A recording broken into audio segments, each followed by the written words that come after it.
Thank you, as well as my LinkedIn profile. Let's keep the conversation going, everybody. There's a lot of information to cover. I would call it this initiative, this program that we did, and we're going to move pretty quick. But if you want the slides, actually, I'll share the slides. But if you want any additional information, want to keep the conversation going about what we do at USF, about my opinions and strategies and things to ensure accessibility, please reach out anytime. At any rate, without further ado, let me go and share my screen now, everybody. My name is Lindsay Mercer. I'm from the University of South Florida. All right, and I'm the Associate Director of the USF Digital Learning Team. Okay. Today, obviously, this presentation is dedicated to accessibility, seeing accessibility through their eyes, direct insights from JAWS end user testing. Now, I realized, everybody, when I was warming up for this, some of you may not even know what JAWS is. You probably do. And I'm sorry, is everybody seeing my screen okay? No, Lindsay, we're not yet. Oh, I'm sorry. Okay, hang on one second. There we go. Thank you, Emily.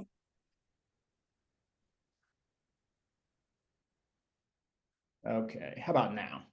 That's good. Now we see it. Awesome. I am so used to Teams that it's always that extra button, isn't it? At any rate, so yeah, we're going to talk a little bit about JAWS. Now, before I begin, everybody, what is JAWS? JAWS, for those of you who may not be aware, it's a screen reading program, typically used for students or anybody who is visually impaired or legally blind. Okay, it just crawls the screen, reads out to them what's on the screen. Now, as you can imagine, it can be tough for individuals who can't see the screen. So we wanted to do our due diligence at USF and actually witness certain students going through applications such as Teams, such as Canvas, and even HonorLock. And that's what we're going to talk about today. All right. And I mentioned, yeah, my name is Lindsay Mercer. Here's a QR code that goes directly to our website. After the presentation, I'll post that in the chat as well. Once again, please reach out to me anytime. Just so y'all are aware, our team is made up of essentially 4 divisions. Okay, USF is unique in that we have a learning design team like most institutions, but separate to this is I'd call it a multimedia team, video production team, graphic design. I mean, the things they do is extraordinary, and we just refer to them affectionately known as in-ed studios. All right. And then, yes, we have a separate multimedia development and marketing team. And then there's our team that I oversee called the training and support team. Now, what we do, everybody, is we will spearhead initiatives like our online instructor certification, workshops. We just ensure that our faculty are highly skilled users of Canvas. They know both Canvas, HonorLock teams, any digital learning technology, okay? And part of that is to, yes, do things like test, JAWS and other platforms, all right? And so in this presentation, I'll tell you all very quickly, we're going to do 4 key things. Number 1, I'm going to provide you all with a total summary of this project, all right? Now, it's coming up on, oh my gosh, I think it's 12 years now is when it started. And we'll go through kind of a timeline of the project in full. We just call it the JAWS accessibility evaluation, for lack of a better term. And then we're going to review the approach, the timeline, the documentation, the results, things like that. And we're going to discuss briefly the key findings and implications, okay? I'll have a few questions for you along the way. And then a closing QA, all right? So ultimately, what I am most interested in from this presentation, you're going to get some insights, I hope, some basic information, but what I really want you all to gain as the same with our faculty is I want you to have a framework of the project, all right? Understand its evolution so you can implement something similar at your institution. In other words, our tests are very limited. Obviously, it was in total, as you'll see, about 4 students over 13 years, just different students. And so the data is not enormous, but it was invaluable. But the more we have individuals like yourselves from other universities testing Canvas, testing Zoom, testing Teams, testing these instructional technology platforms, the more we can, for lack of a better term, beat up our vendors and make sure that they are true. All right. So with that said, I want to start with a quick icebreaker. But first, everybody, I'm going to do something that you probably haven't seen before in a typical presentation. In fact, let me stop sharing. I want to show you all something real quick. I hope you can see this. Who can tell me what this thing is while it's being disappeared? Harmonica. Harmonica, exactly. So I loved our keynote speaker talking about creativity and things like that. And one thing that I hope that you get from this presentation, and I speak personally, is in a previous life, I was a musician, okay? And so creativity is interwoven into every single aspect of everything I do. And with the theme being camping and campfire, I just thought I might play something for you all real quick.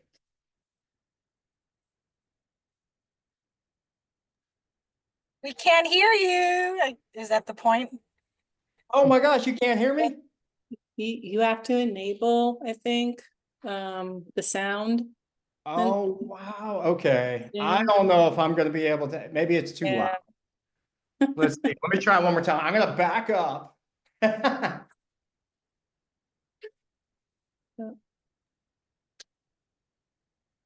don't know if y'all heard that or not, No, but still No. couldn't hear you. oh, that's so disappointing. Oh, well. Anybody, by the way, real quick, does anybody know how to change the audio? There's different audio options here, but I'm afraid to yeah. Well, It would be the Video video, background video sound. settings. Hold on. audio settings and automatically adjust low audio, medium, high background speech. We're going to try this.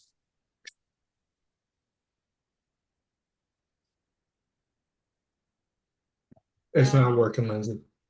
All right. Well, this harmonica, which played a rip I've been doing for probably about 20 years now, is a conduit for creativity for me. And the point of this was to talk about the importance of practice. And the point of it is it's messy. And this project in full and accessibility as a whole, we want it to be perfect. We want to meet our standards. We want to make sure that everything is 100% optimized. But the pathway there, not unlike mastering a musical instrument or any creative endeavor or anything, it's not necessarily a clean process, right? We have to be flexible. We have to be agile. And we have to have a lot of feedback along the way. So with that said, that little quick digression, let me go back into sharing here. All right. Everybody seeing my screen? Yes, we have. Awesome. So approximately, doesn't have to be exact, but in the chat, or for those of you who are so bold, use your microphone, speak aloud. How many students does your institution's accessibility office serve? What would be an approximated guess?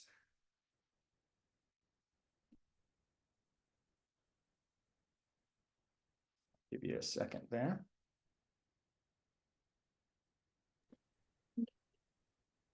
Chat open. Here we go. Thousands, yeah. 30. Oh, wow. Okay. 3357 at USF, maybe 10%. Okay. Thanks, Nicole. Yeah, 10%. Yeah, everybody, that's right about where we reside. And I'll go through some statistics in a moment. We're a little higher than 3%, but I'll share with you all in a second. Now, with that said, of that 10%, of that 3350, what was it, 3357, how many do you think use some type of assisted device for screen reading? That is JAWS, Read Aloud, any of these screen reading programs. What's your best guess? And you could say 1 to 5, 6 to 10, 10 to 20, and so on. 1 to 5, yeah. 12, okay. 1 to 5.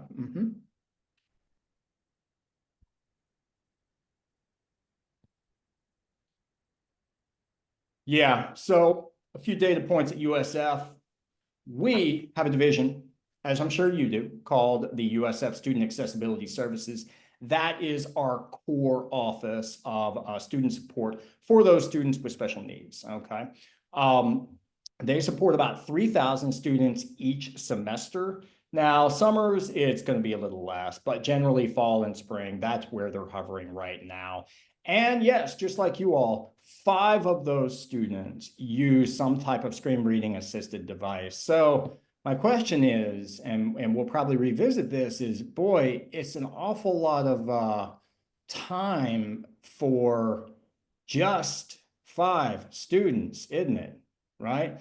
But my point of this slide is it has nothing to do with that, because the bottom line is, if those 5 students walk into a restaurant, or one of those students walks into a restaurant, let's say it's a buffet, and that student is told, oh, I'm sorry, we realize you paid, but you can't eat here. You can go sit over there and watch everybody eat, but now the food is not available to you, right?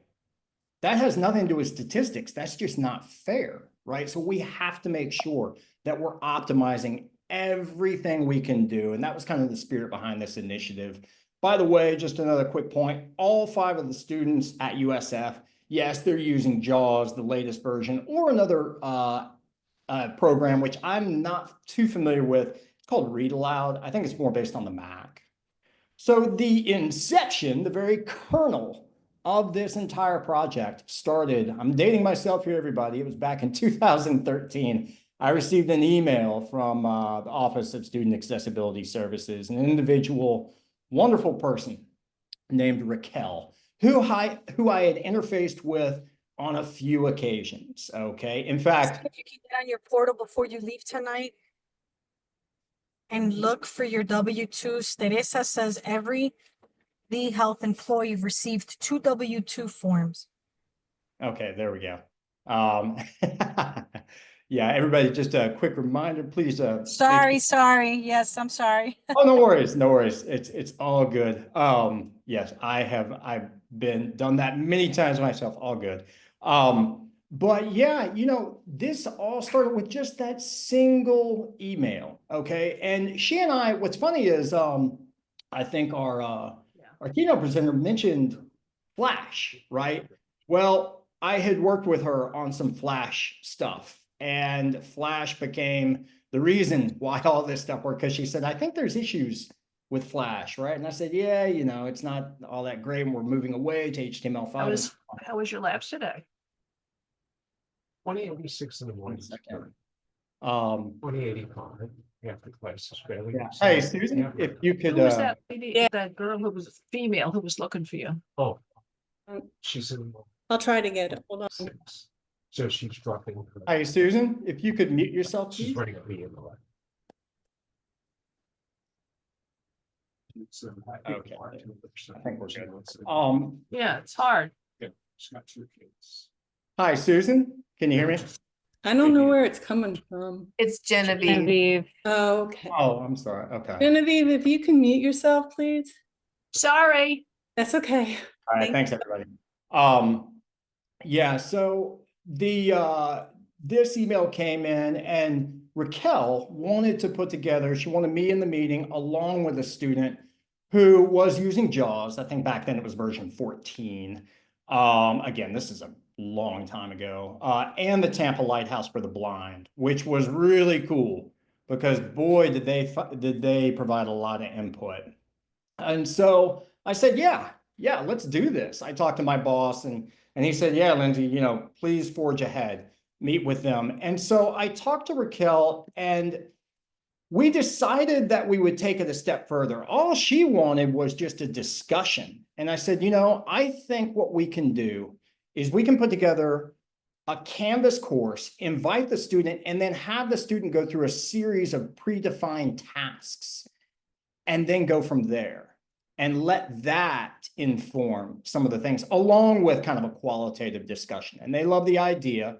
So these were the tasks. Very simple, just 6 things. Go to the modules, access. You all remember Canvas back in the day had a wiki page. Submit an assignment using the assignment tool. Again, this is way back in the archives, everyone. At one time, Canvas had a chat tool. So we said, locate the chat, read and post, take a quiz, access student group area, and using the message, send the message to the instructor and a peer student. All right. So this was 2013 and 14. The request came in November. We facilitated it in December. Then, we went on break and came back and really dove in and looked at the results and escalated everything, or just kind of escalate, or just sent everything to Instructure, who is the creator of Canvas. Now, there's a lot of text, everybody. You don't have to read this. It will be on the slide if you want to grab it later. But what I want you to glean from this is really just based on the fact that we didn't want it to be the kind of thing where you go through, you have a discussion, it's very productive, and there's nothing that comes of it. I mean, how many times have we gone to meetings or done some kind of initiative or something, but there's no clear takeaways? So we wanted to make sure that this strategically had items tied to it with the actual item itself, the date that it was submitted to Instructure as a help desk ticket, the status, and then the notes. All right. Now, some of these say open and so on. They've all been closed. Fortunately, Canvas or Instructure was really responsive. I mean, they got on it, especially for things like this. The assignments. What happened was the student tried submitting an assignment and she couldn't. And we asked her, we said, well, how do you do this? And the student said, well, I just email it to my faculty member. And I was like, all right, well, that's not going to work. We need to do that. And they fixed it very quickly. So that was a big one. The rest of them were small things, but they were important things, right? And so again, everybody, what I would say to take away from this is a log. We just kind of logged it and made sure there was strategic follow through, right?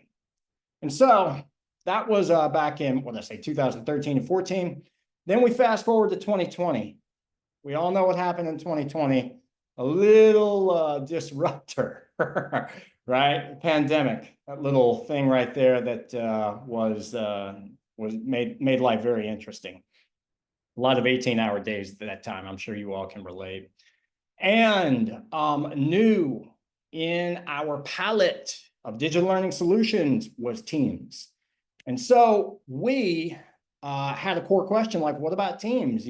Shouldn't we do the same project with Teams where we have a student go through and do a series of actions? And if you look here, think about Teams, everybody. Think about Zoom. Think about these platforms. You can chat with it. You can attach files. You can use it for project management. You can use it for oh my goodness, obviously collaboration.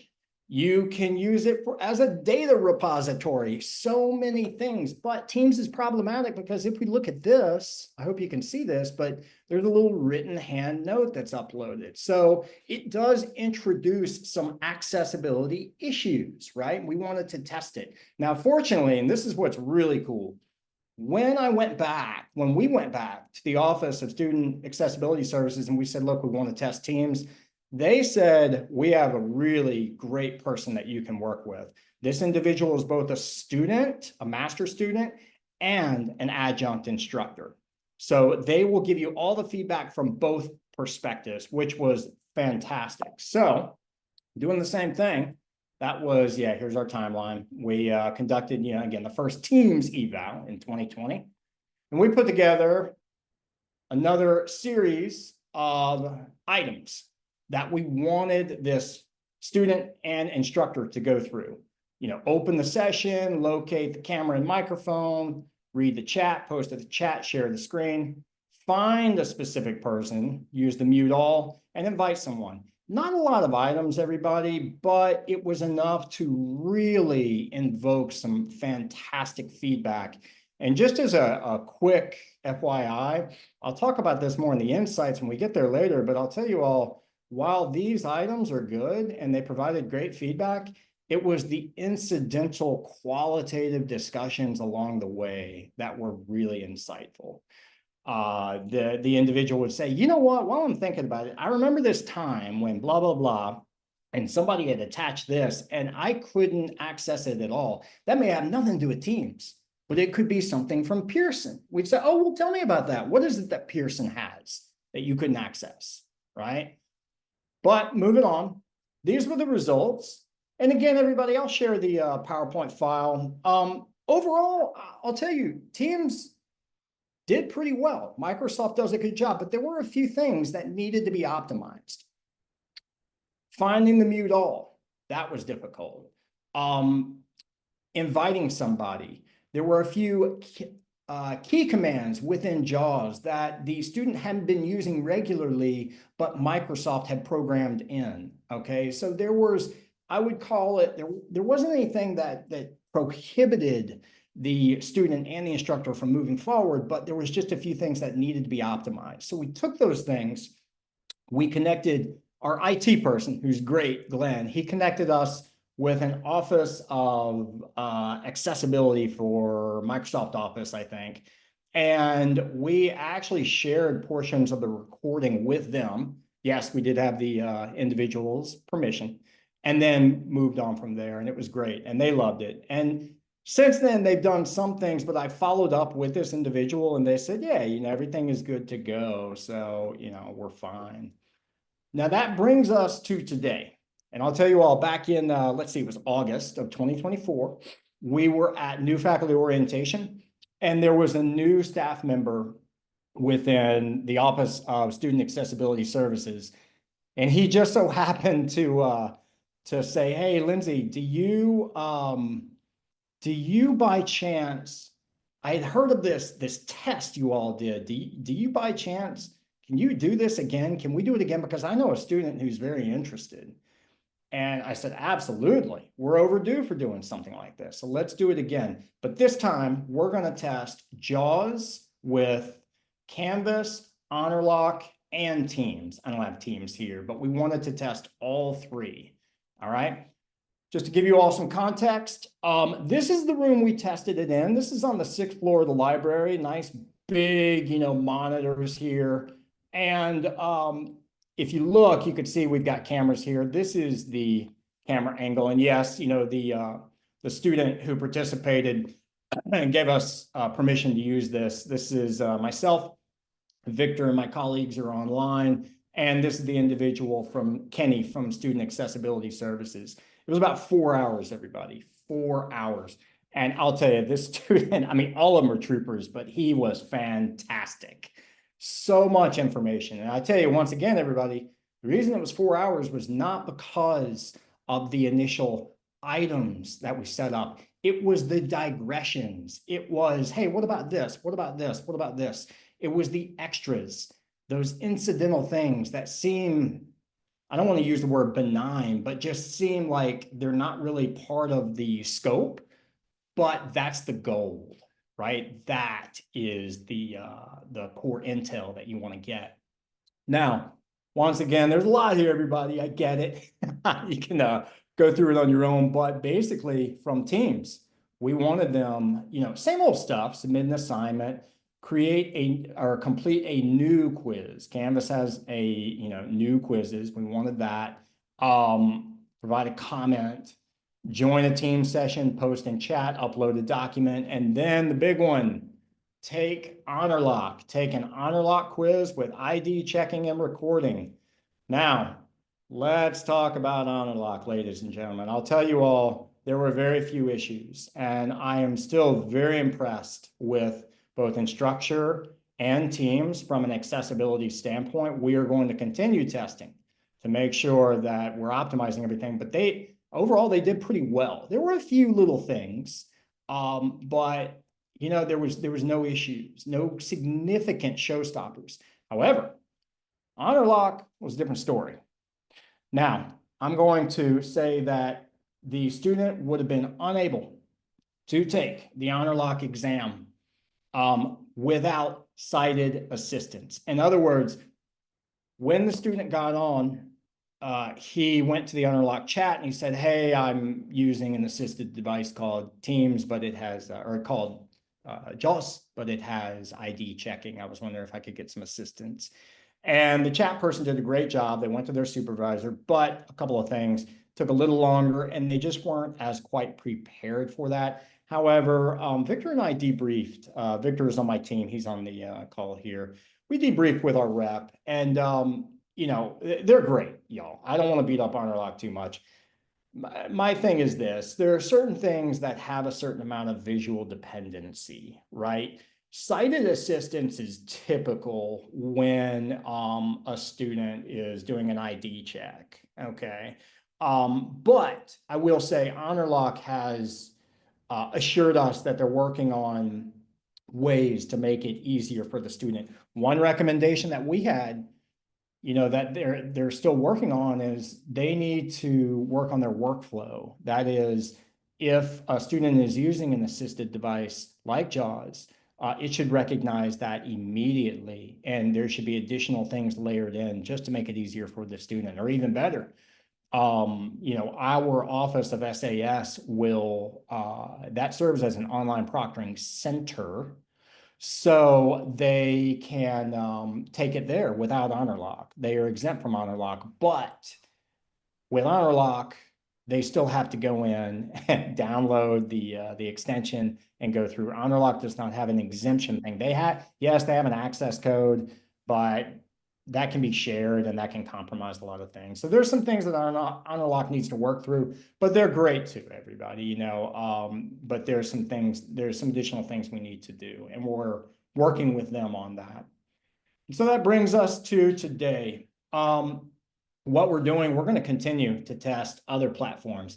Our keynote showed Padlet. We're going to test Padlet. We had Flipgrid on the docket, but you all know, I'm not sure if you've used Flipgrid before, but Microsoft swallowed them up and they're no more, you know. So we're going to test Kaltura, you know, the Kaltura video player. We're going to test a lot of different platforms using that same methodology where we have a series of tasks and we have the student go through those tasks. We document it, we record it, and with the student's permission, we will share it with the vendor, okay? And by the way, we're still kind of going through and coding up and doing the recommendations, but pretty much we've connected with all our vendors. Instructure, Honorlock, that was the main one, and Microsoft. All right. So I've said a lot here, everybody. I try and weave in at least one interaction, but I want to make sure I got through everything, and we're doing pretty good on time. Now, from everything, from all of our testing with all of our students, in the chat, I'd like you to post this. What one thing, more than anything else, did our JAWS participants recommend, our students? What do you think they said? If there was one thing that most of them said, what do you think was their most common recommendation or common area of improvement? In other words, I asked them, I said, hey, if you could talk to a faculty member, if you could give recommendations to Canvas or Instructure or Microsoft, what would it be? What's the one thing? So go ahead and post in the chat what you think it might be.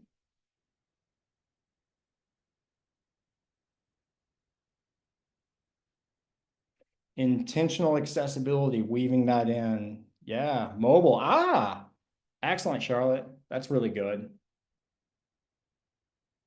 It's kind of related to that. Help with math formulas. Boy, is that a big one, Karen. Yeah. Format text with styles. Yeah, that's big too. Yeah. Humanizing. I love that. Excellent, Erica. Thank you. All right, so there's a little bit of a loaded question, everybody, because it's everything you all are saying. It's the alt text, it's improving alt text, humanizing, but it all comes down to one word. I would say it's organization, okay? Or the students didn't exactly say this, but I would say continuity.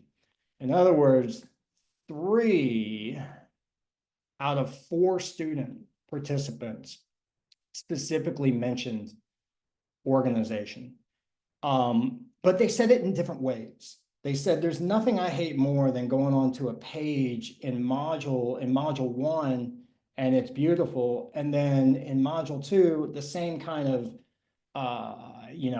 about this module page is completely different. And so if you think about it, if you're using a screen reader and you don't have the ability to see things, yeah, organization and continuity is huge. And so I love this because consistency, yes, exactly. This is not technical, right? This has nothing to do with software. This is design. And so this is a major thing we are doing with our faculty, really preaching that universal design, right? Or even page to page. So true. Yeah. Thanks, Erica. And so another key insight and recommendation, everybody, was one thing that we realized, Victor and I both did, is the student's mastery of the assisted technology platform matters. In other words, think about this. Here's a little thought exercise. Think of how differently we use Outlook. If you go to my Outlook, it's going to be way different than Victor's Outlook. The way I use folders, the way I use shortcut keys, JAWS, no different. It is infinite. There are so many different things you can do in terms of keystrokes and setting up shortcuts, and the student's mastery of the assisted device really matters. And that was one thing I got from the Lighthouse of the Blind. They said, yeah, we work with them a lot, and it's really important that your Office of Student Accessibility Services provides them with the adequate training that they need. One thing that Victor always brings up is one of the students was only recently blind, and it was tough. It was really tough. She was legally blind and she was using JAWS, and it was much different than somebody who's been blind since birth. Way different, right? And so we have to keep this in mind.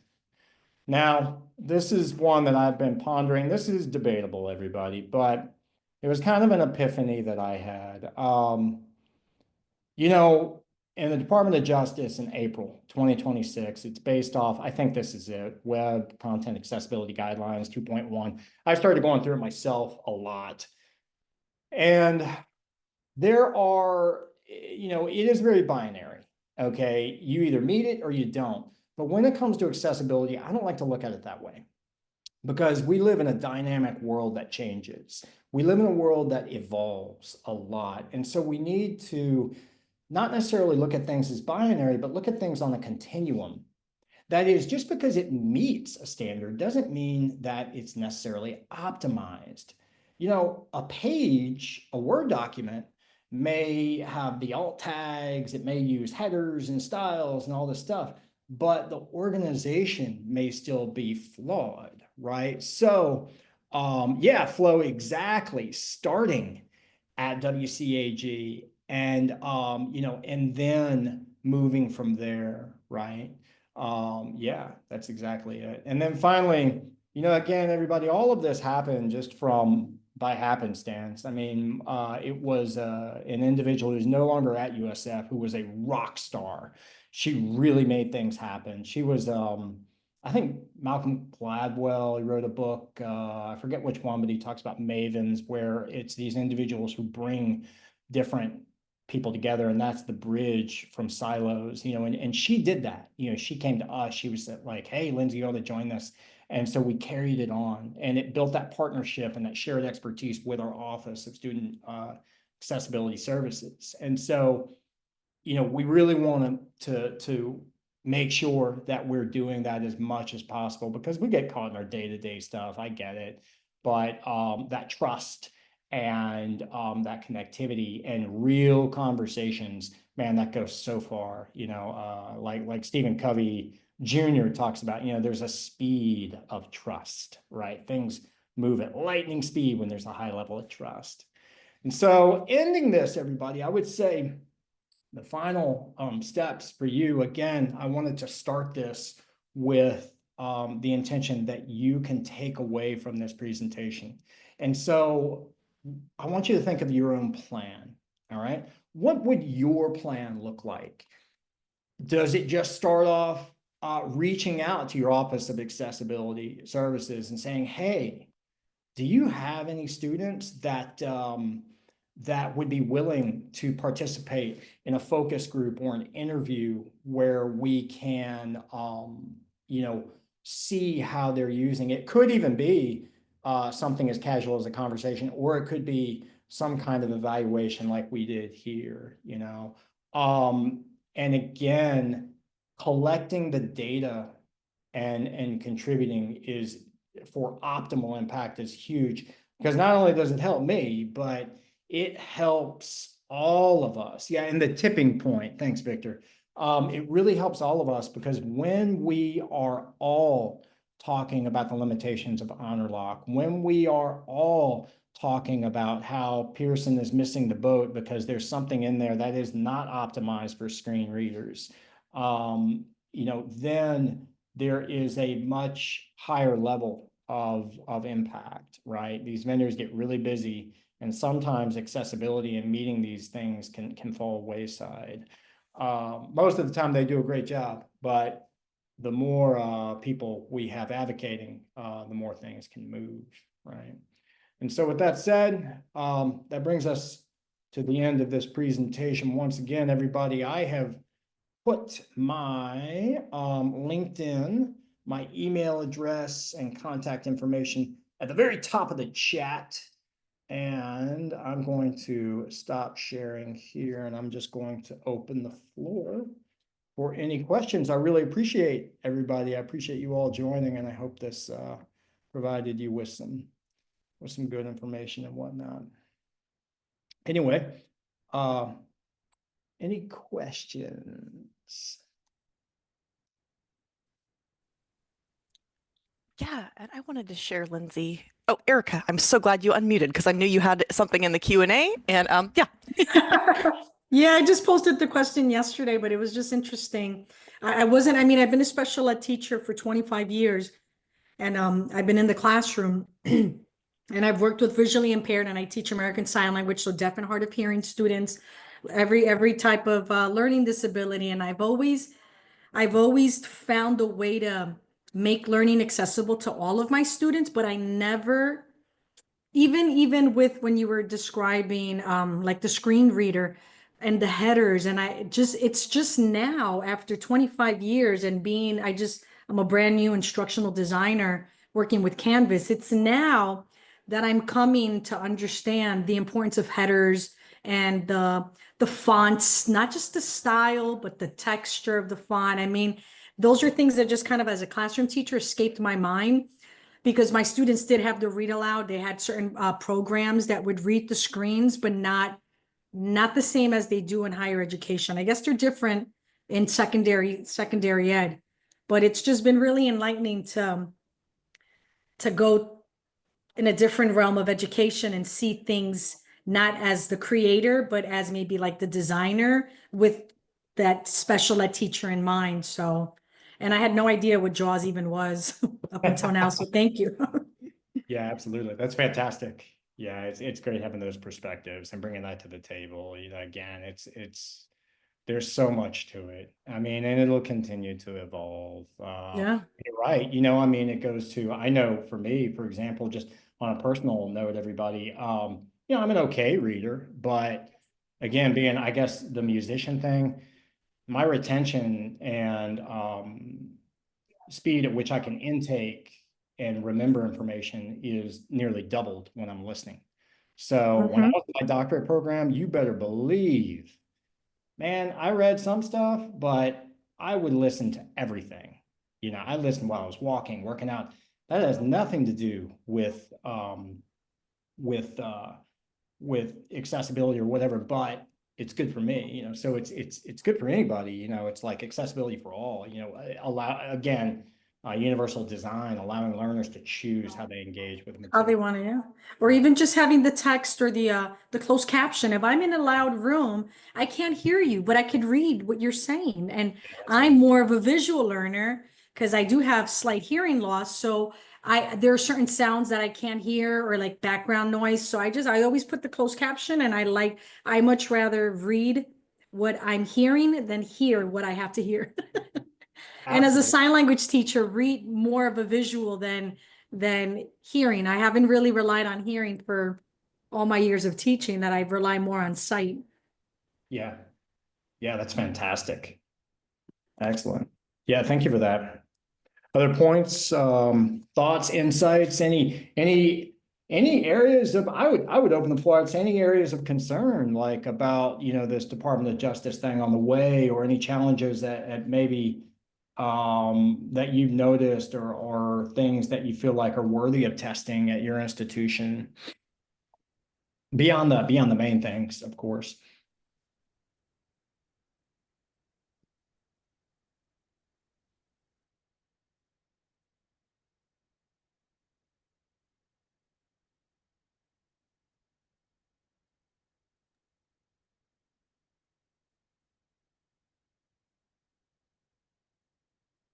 Yeah, Victor, that's a good point. So Victor, I would direct you all to the chat, keep in mind that JAWS it can't read everything. It's fairly intelligent, it's good, it's the industry standard. In fact, I looked this up, it has far more of the market share than anybody else as far as the usage, but there are still limitations, things like reading italicized text and things like that. I really do. AI is a funny thing, everybody, but I really do think that AI is going to have a very significant positive impact in this realm, I hope. Other thoughts or anything else?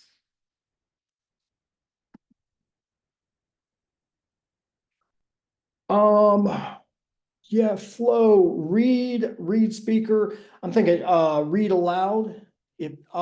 I have not used that one myself. I have seen it used. I'll tell you what, that's not true. I cracked open read aloud back in 2020 when our student was testing JAWS, because I had it with my Mac back then. And it was like a lot of Apple products. I think it was very clean. It was very easy to use. There were some limitations, but I remember it being pretty good.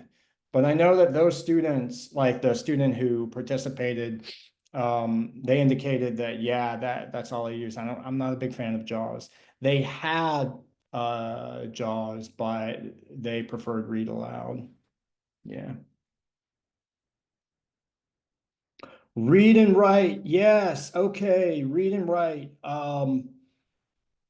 Thank you, Genevieve. Read and Write Gold is a platform that we have at USF. I think every student is permitted to use that. And I'll tell you, it is a viable alternative. And in fact, USF recommends it. So I haven't used it myself. We don't have a lot of students using it, but I do know that if SAS gave it their blessing, it's got to be pretty good. So yeah, but that's a good one. That's a good one. I appreciate that. Otter, I have heard of for audio to text, and I think that's pretty strong as well. Yeah, excellent recommendations. And by the way, everybody, just a quick housekeeping thing on the close. I forgot to mention this. The next presentation will be in this room. Okay. So if you're attending the next presentation, you can just hang out here. Well, we're gonna probably close this one so I can get the recording of it. Actually, I forgot about the recording, but if there's any last comments or questions for Lindsay, we are coming up on time. Thank Yeah. you, Lindsay. I appreciate your insight, and it was great. Thank you. My pleasure, everybody. Thank you all so much. And I will see you all in other sessions. Please reach out anytime. Thank you. very much, Bye-bye. Lindsay. Bye.